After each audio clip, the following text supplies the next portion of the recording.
So that became your thing, the Master Lock Challenge. So now in present day, we even see your influence with Bobby Lashley and the Hurt Lock. How does that feel when you watch, like in comparison to what you did? It just makes sense that he was the guy to break it, and his physical stature is, is so humongous, and he's a good dude too. So it just makes sense to me. Although on the other hand, it does, makes me think that there'll never be a big Master Lock run up there again, unfortunately.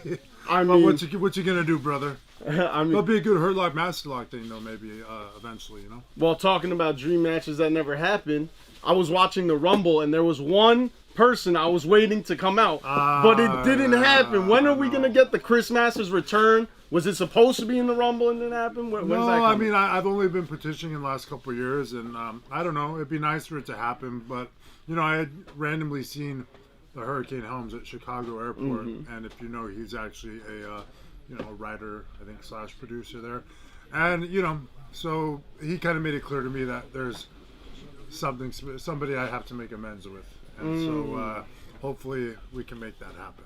Oh, that's awesome. So, speaking of amends, I wanted to get into a little bit, and we had Mr. Kenny on the show, and we talked to him about it, backstage politics and just kind of backstage relationships. How does any of that play into the career of Chris Masters? Well, you just have to learn, it's part of your overall game. Like, everybody can talk about your wrestling, your promos, your entrance gear, but one of the things that you have to factor as a performer is the politics. And then, politics is sometimes just fighting for what you either believe in or yourself. It's not always a bad thing or anything like that. So, I do think that there were times when I didn't know when I needed to either fight for myself or something I wanted, and I didn't. So, but everybody has their own learning trajectory, and I think sometimes the point is just that you do learn it. Sometimes it's better late than never type thing. Yeah. But so I mean, that's what it is. It's the important part, because sometimes it's literally you just fighting for what you believe you deserve, or what your own talent or your own spot.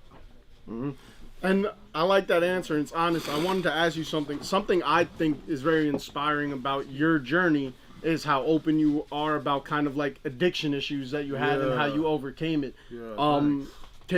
Can you speak a little about that, about overcoming that for anyone who might be going through the same thing?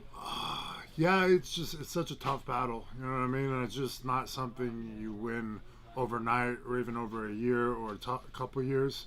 And I'll just say this, after going through it, you come out of it and you feel like sometimes you're never going to enjoy life again the way you did before that. And I'll just say, since we're kind of doing this here, that you do find enjoyment in life again, you know what I mean? But it does take time, but you do find that, or at least I did, and you have to do all the necessary work. But because I think that you come out of addiction sometimes and it robs you of so many of your natural things that make you happy, because you rely on a chemical to provide you your happiness. So now you don't get that same happiness from working out, from sex, from just any kind of stuff like that. So that's what is really hard to get back, but it does come, at least it did for me.